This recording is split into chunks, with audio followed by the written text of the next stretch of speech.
Dricus Du Plessis and Sean Stickland gave us exactly what we wanted. The consensus opinion going into this one was that it was going to be a war. A lot of people were saying this was going to be 50-50, and these guys just absolutely delivered on everything they said. This was a great fight. You know, at the end, we saw Du Plessis get the split decision victory, but not without some controversy. You know, you go in, you check out Twitter afterwards, there's a lot of people saying that they thought Strickland should have got the nod. And at the end of the day, it all came down to that third round. All three judges scored rounds 1, 2, 4, and 5 the same. I mean, how often do you see that? 1 and 5 for Strickland, 2 and 4 for Du Plessis, but two of the judges gave the third round to Du Plessis, and that was the difference. But just to give you an example of how this one looked, man, I mean, look at these two cards. This is insane to me. Anthony Smith scores it 4-1 for Strickland, and Dean Thomas scores it the exact opposite. 4-1 for Dricus. I mean, let's be honest with each other. How often do you see that big of a discrepancy? But if we're looking at the judges' scorecards, in one way they indicate exactly what we saw in this fight, and that was a lot of back and forth. We saw Strickland get off the jab early. We saw Dricus close the distance, start to land. We saw Strickland defend the takedowns and land. We saw Du Plessis land some takedowns and apply pressure to Sean.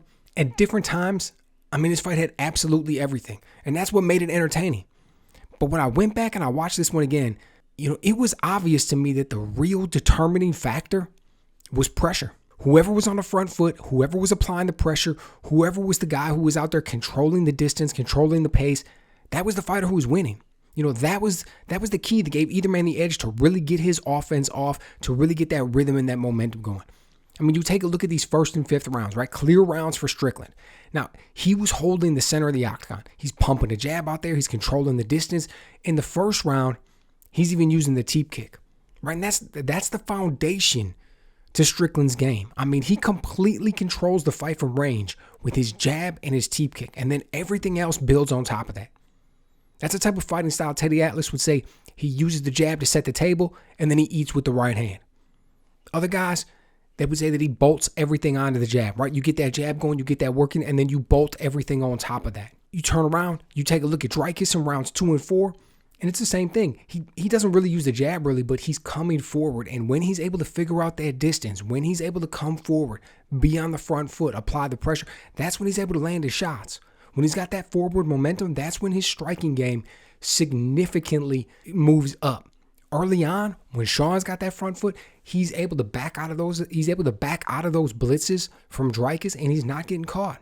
And for Strickland, I mean, being on that front foot's everything, man. It's what allows him to control that distance. It's what allows him to get that offense going. He's able to pull back when Dricus makes the blitzes.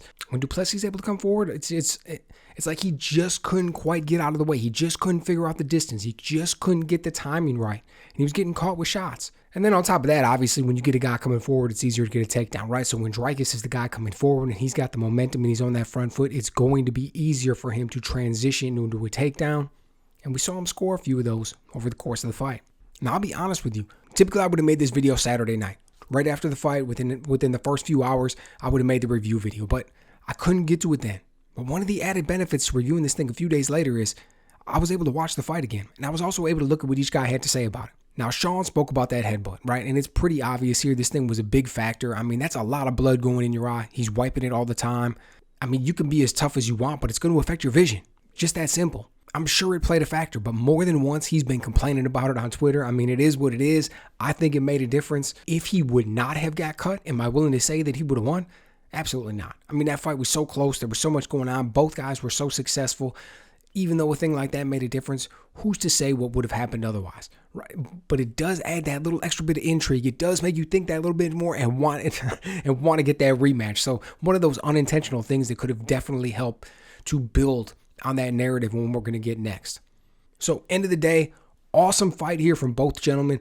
Both men came out there, gave it their all, 100%. Wouldn't have expected anything less from either of them. And in a way, both of them showed us exactly what we thought we were going to get from him. So let me know what you guys thought. Did you think that Strickland should have got the victory in this one? Did you think that he performed any differently than you expected? Were you impressed by Dricus, particularly over the course of the 5 rounds? Because one of the things that we were talking about going into this one was he going to be able to perform good over the course of a 5-round fight? We've seen him fight before where he appears to get tired. We've got a man in Sean Stickland standing across from him who knows how to fight at a very good work rate, at a very good pace, does not let you breathe, tracks you down, works that jab, and will start to apply power the moment he thinks he has an opportunity. And Dricus was able to come out with a victory over the course of 5 rounds. So what does that say about his cardio? Does that change your opinion on him? Let me know what you guys think.